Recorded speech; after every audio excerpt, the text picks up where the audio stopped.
अयोध्या में दलित बेटी की मौत पर सियासत लगातार गर्माती जा रही है, फिर वो चाहे विपक्ष की बात हो या फिर सत्ता दल की। हमारे साथ समाजवादी पार्टी के विधायक अमिताभ वाजपेयी हैं। उन्हीं से जान लेते हैं कि अयोध्या कांड पे लगातार ये वार पलटवार क्यों हो रहा है। अमिताभ जी, अयोध्या में एक दलित बेटी की मौत होती है, विपक्ष लगातार हमलावर है सरकार पर, क्या वजह है?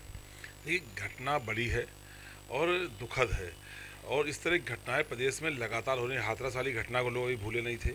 बीच में भी कई घटनाएं बेटियों के साथ हुई, उन्नाव में कितनी घटनाएं हुई और उस पर ये घटना हो गई। तो घटना दुखद है, दर्दनाक है। महिलाओं का सम्मान सुरक्षित नहीं है, बेटियां सुरक्षित नहीं हैं, जबकि भारतीय जनता पार्टी लगातार बेटी बचाओ की बात करते थे। तो ऐसे माहौल में इस दुखद घटना पे आरोप लगना स्वाभाविक है। कानून व्यवस्था पे सरकार का कोई नियंत्रण नहीं है, अपराधी बेखौफ है, उनके मन में सरकार का कोई भय नहीं। हाल ही में आपके सांसद का एक वीडियो वायरल हुआ था जिसमें सांसद जी इसी अयोध्या की घटना पर रोते हुए नजर आए थे। सीएम योगी ने कहा है कि वो नौटंकी कर रहे हैं। पता नहीं उनके इमोशन कैसे हैं, लेकिन हम लोगों ने इसी मुख्यमंत्री को लोकसभा के अंदर रोते देखा है, अपने मुद्दे पर, अपने इस कष्टों को लेकर के रोते देखा है। यदि किसी को दूसरे कष्ट को लेकर रोना आ जाए तो उसकी भावुकता ही पहचान होती है। नेता वही होता है जिसके दिल में दूसरों को लेकर के दर्द होता है और वही इमोशन होता है जो अपने परिवार को लेकर होता है, वही असली नेता होता है। और इन माननीय मुख्यमंत्री जी को हम लोगों ने लोकसभा में रोते देखा है। अभी जब कुंभ में घटना हुई जिसको उन्होंने छुपाने का भरपूर प्रयास किया, उसके बाद भी उनके भावुक वीडियो हम लोगों ने देखे हैं। इसलिए कभी किसी की भावना को इस प्रकार से राजनीति के तहत ऐसे बोलना हमें लगता है उचित नहीं है। सीएम योगी का अभी एक स्टेटमेंट आया है कि उन्होंने कहा है कि जो आरोपी पकड़े गए हैं उसकी गहनता से जांच होगी और जांच के दौरान ये इस बात का दावा भी किया जा रहा है कि इसमें कहीं ना कहीं समाजवादी पार्टी के दरिंदे शामिल हो सकते हैं। देखिए, अब लोगों का विश्वास इनकी जांचों से उठ गया है। भारतीय जनता पार्टी जब जांच की बात करती है तो जांच की बात करें वो असली कसूरवार को छुपाने, अपनी नाकामयाबी को छुपाने और समाजवादी पार्टी उसका ठिकरा फोड़ने का प्रयास करती है। लेकिन जनता ने ऐसा नहीं माना।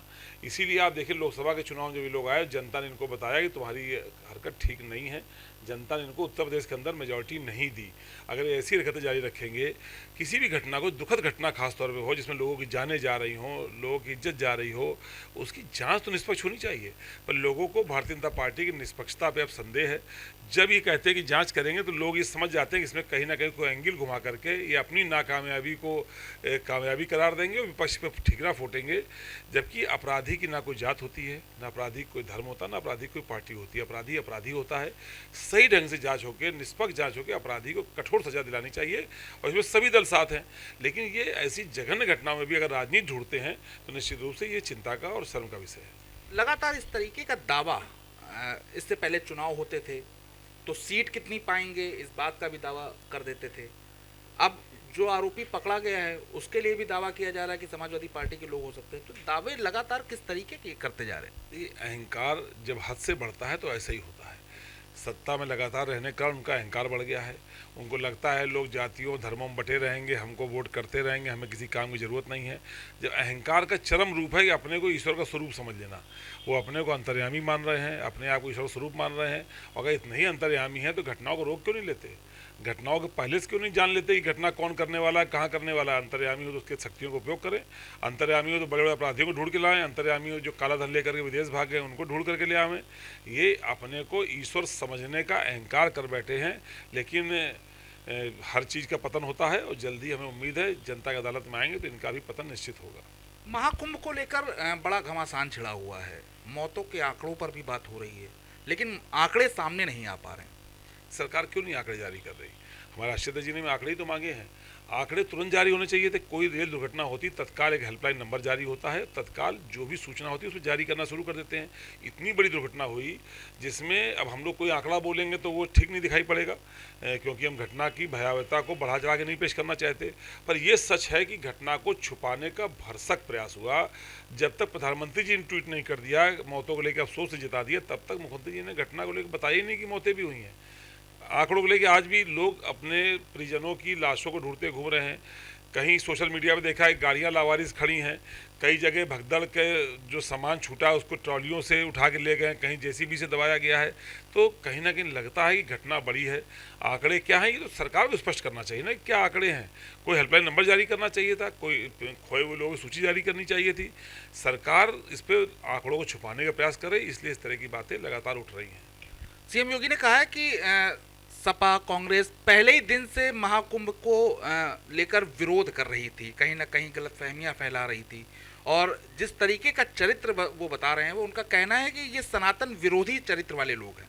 अब ये कौन होते हैं तय करने वाले? इनको किसने दिया ये अधिकार? कुंभ कोई भाजपा लगाती है क्या? कुंभ क्या भाजपा के आने के बाद शुरू हुआ क्या? जो सदियों से हमारी परंपराएं हैं उनका आगे बढ़ाना सभी सरकारों का काम है। सरकार उसकी व्यवस्था कराती है, सरकार कुंभ नहीं लगाती। लेकिन ये लोग मार्केटिंग ऐसे करते हैं जैसे लगता है कुंभ की शुरुआत इन्होंने करी है, ये लोग ना होते तो कुंभ नहीं होता। इस तरह के ये जो मार्केटिंग करते हैं, जब हम लोग कोई बड़ा काम करने जाते हैं तो हम लोग ईश्वर की आराधना करते हैं, ईश्वर से प्रार्थना करते हैं कि हे ईश्वर मेरे इस काम को सकुशल संपन्न करा देना। लेकिन ये तो अपनी पूजा करने लगे हैं ना, इन्होंने ईश्वर से मांगना ही छोड़ दिया, ये तो अपने आप को ईश्वर समझने लगे हैं। तो इसलिए इस काम में विघ्न आया है। कोई पार्टी के चाहने और ना चाहने से नहीं होता। कुंभ की व्यवस्था करने की जिम्मेदारी सरकार की होती है और सरकार को करना चाहिए, तो अपनी जिम्मेदारी से वो मुंह नहीं मोड़ सकते। लगातार विपक्ष पे आरोप लगाना उनकी राजनीति के नकारात्मक राजनीति का के विषय में बताता है। हम सब लोग चाहते थे कि कुंभ अच्छा हो। जब करोड़ों संख्या में लोग आते हैं तो किसी की जान माल की हानि, किसको मालूम कौन जो लोग खत्म हुए हैं, कौन भाजपा वाले थे कि सपा वाले थे, कांग्रेस वाले थे, किसको पता है? वो किस जात के थे, किसको पता है? तो इस तरह की बातें करने के बजाय अपनी कमियों को ढूंढना चाहिए, कमियों को सुधारना चाहिए, और जो लोग नहीं रहे उनके आंकड़ों को सार्वजनिक करके उनके परिवारों की पर्याप्त मदद करनी चाहिए। तो फिलहाल ये समाजवादी पार्टी के विधायक अमिताभ बाजपेयी थे, जिन्होंने सरकार के पलटवार पर जवाब दिया है, और उनका कहना है कि चाहे अयोध्या का कांड हो या फिर महाकुंभ की बात हो, सरकार खुद को ईश्वर मान रही है।